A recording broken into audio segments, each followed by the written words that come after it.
بني فرح من بين تسميات تاعو قلنا بوهلال ولا عرش 1600 عرش 1600 نسبة للكثافة السكانية اللي كانت فيه واللي شسعت المساحات تاعو. اليوم مع الأسف نصيبوا العرش مهجور بأكمله ما عدا منطقة بوزيرو ولا هناك يعني دواور صغار كما هنايا قلاوش اللي معروفة بقلواش، يعني حتى هنايا في الحامل مع مرشة راهي فارغة.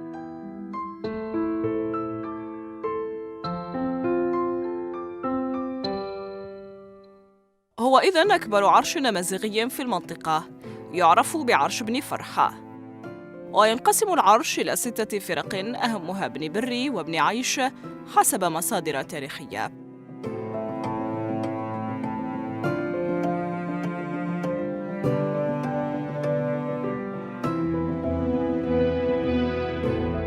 يضم عرش بني فرحة الشمالي سكان عرش بوهلال، أما بني فرحة الجنوبي فيضم عرباً وأمازيغ دخلوا فيما بعد في حلف براز.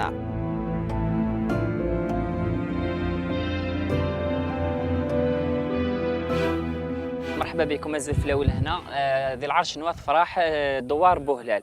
اليوم نتحدث على العرش المهجور اللي هو عرش بني فرحه، يعد من بين اكبر الاعراش الامازيغيه هنا في المنطقه تاع تيبازا، حيث يمتد الحدود تاعو من الماء الى الماء، اي من منطقه مسلمون من بلديه مسلمون وقورايا الى غايه وادي الشلف ومنطقه تشتا زقاغا بعين ولايه عين الدفله. احنا اليوم كي نتحدثوا على عرش بني فرح، هو عرش كبير يعد من بين اكبر الاعراش قلنا في منطقه تيبازا، هو عرش بني مناصر. كي نتحدثوا احنا اليوم على بني فرح نقولوا انه عرش بني فرح ينقسم الى قسمين، بني فرح الشماليين وبني فرح الجنوبيين. هذا في حدود يعني الحدود المنطقه في القرن 12، حدود المنطقة في القرن 12، بحيث بني فرح الشماليين هم سكان دوار بوهلال أو عرش بوهلال، أما بني فرح الجنوبيين هما يعني مزيج من عرب وأمازيغ، وهما دخلوا في حلف براز بمنطقة عين الدفلة.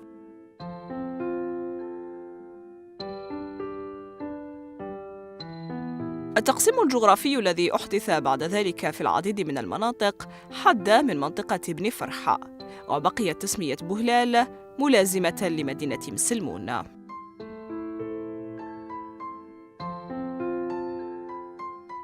من بعد تقلصت المساحه تاع بني فرح اللي ولات هناك نوع من الاستقلاليه بالنسبه لقورايا وبالنسبه لاغبال اللي تبقى الصداره. يعني اليوم كي نقولوا حنايا بوهلال، هي بوهلال اليوم مسلمون هي رفدت اسم بوهلال، برغم من انه قديما كانت بوهلال يعني منطقه تمتد الحدود تاعها تعدى مسلمون.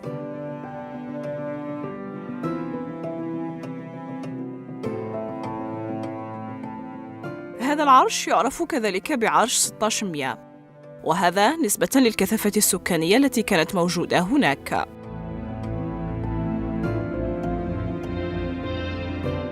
تنقسم إذن المنطقة إلى 3 أنواع من الأمازيغ. البعيد عن ثقافة الأمازيغية لا يلمس هذا الاختلاف الموجود بين العروش ال3 المعروفة في المنطقة. هذا الاختلاف بالنسبة للهجة نجده في مخارج الحروف.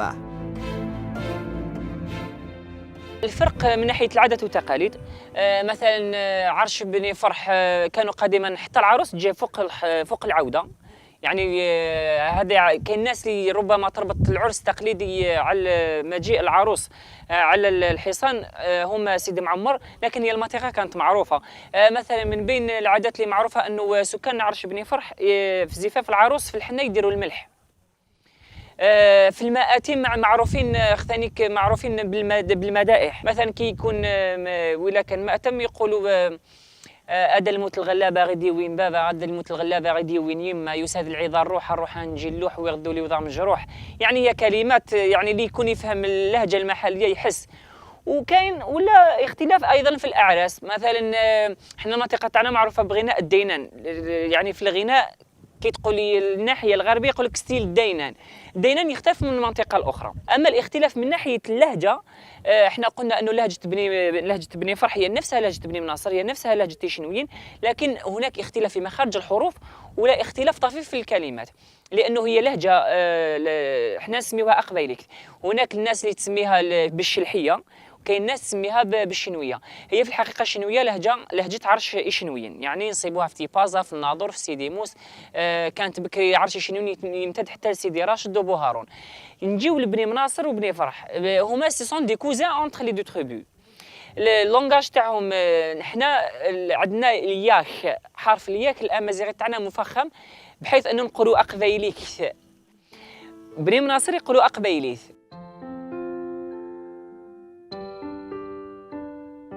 بالنسبة لللباس ترتدي نساء عرش بن فرح الجبة والفوطة، على خلاف عرش شنوي الذي ترتدي نساؤه الحايك والسروال.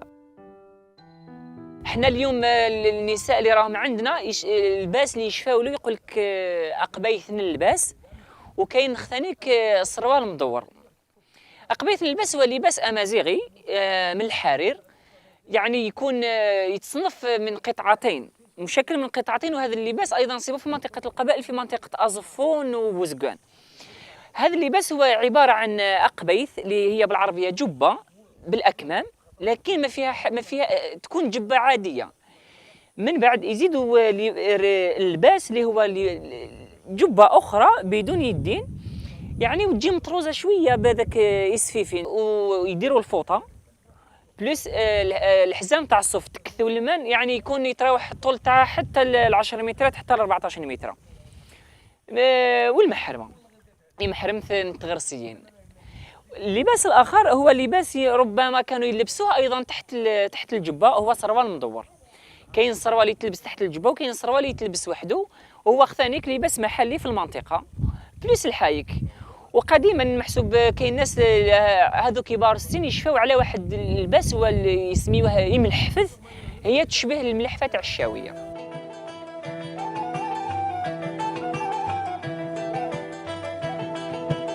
أما المجوهرات فلها دلالة خاصة عند نساء عرش بن فرح.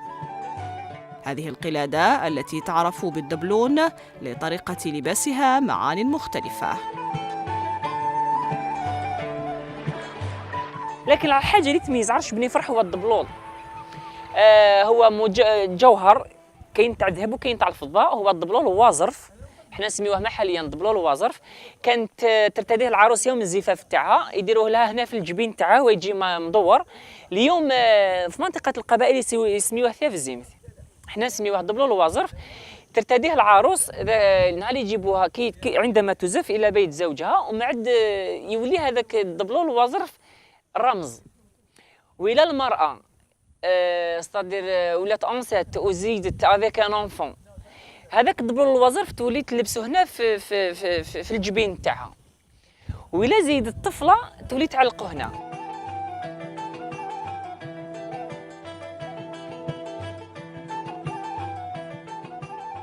بحثنا عن من كانوا يسكنون العرش قبل أكثر من 60 سنة.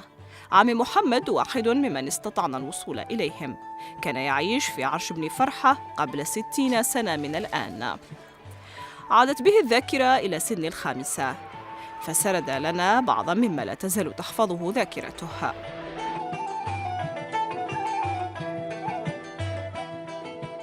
هذا الشيء هذا كان الغاشي كان عامر بمعنى كامل الكلمه. اما ثوره التحرير كانت ليكزو تاع منطقه لا منطقه محرمه، سيتي زون انترديت. 58 سلحوهم كاع، حبطوهم من المحتشد في مسلمون.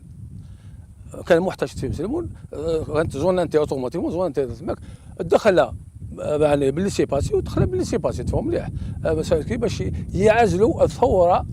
تفهم مليح الثوره، الشعب على الثوره باش تفهم مليح. انا ذاك وصح كان لهم ذلك، داروا شا بغاو. على كل حال هما اللي يطرى من الجانب اللي يعطوه يقتلوه.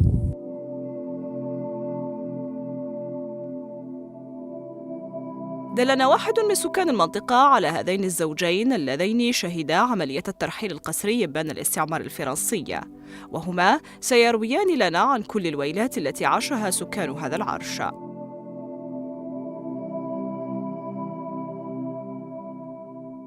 يذكر لنا الحاج محمد الحياة هناك إبان الاستعمار، حين كان السكان يحاولون مساعدة المجاهدين، فتأتي طائرات العدو لتحرق الأخضر واليابس.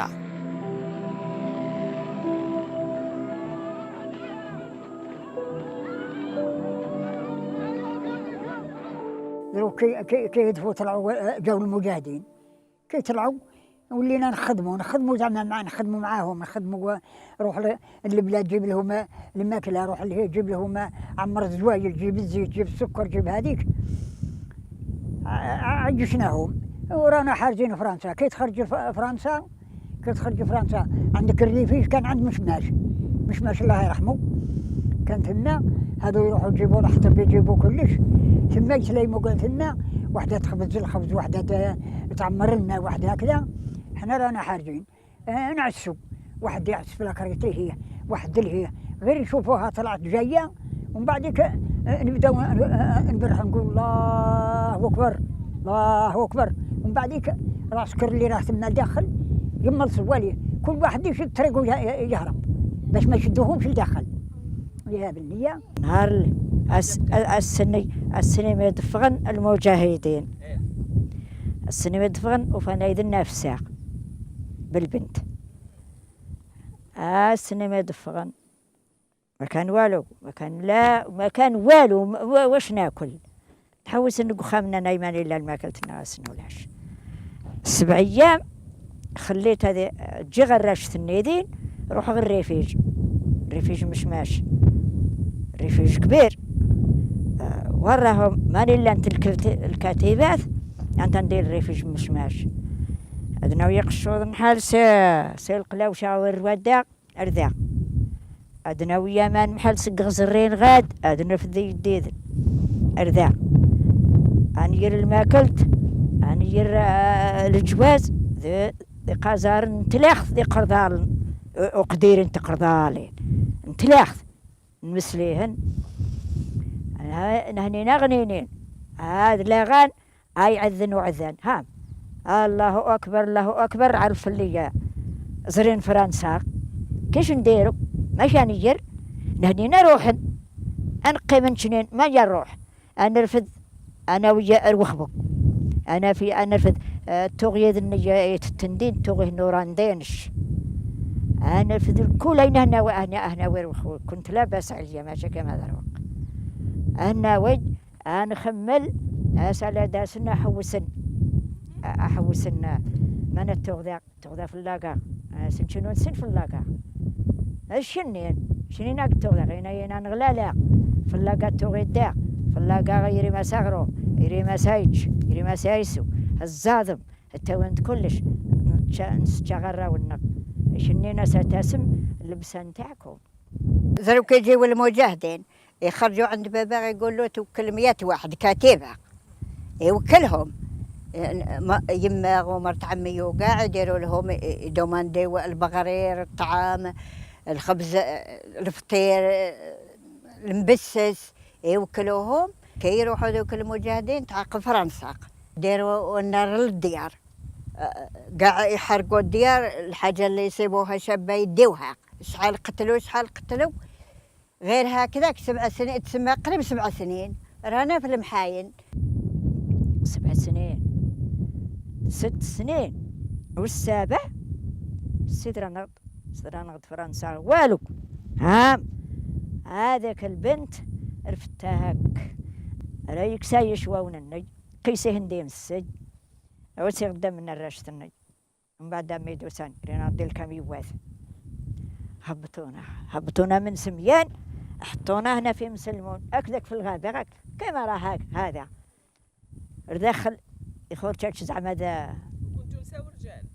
النساء والرجال كاع.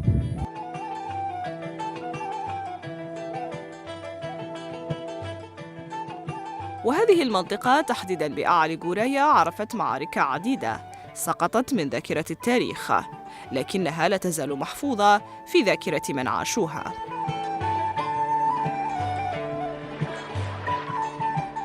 وعلى إثر ما تعرضت له المنطقة من مآسي أصبح يسمى بني فرحة باسم الأوراس الثاني، وبعدها صار يعرف بالعرش المهجور.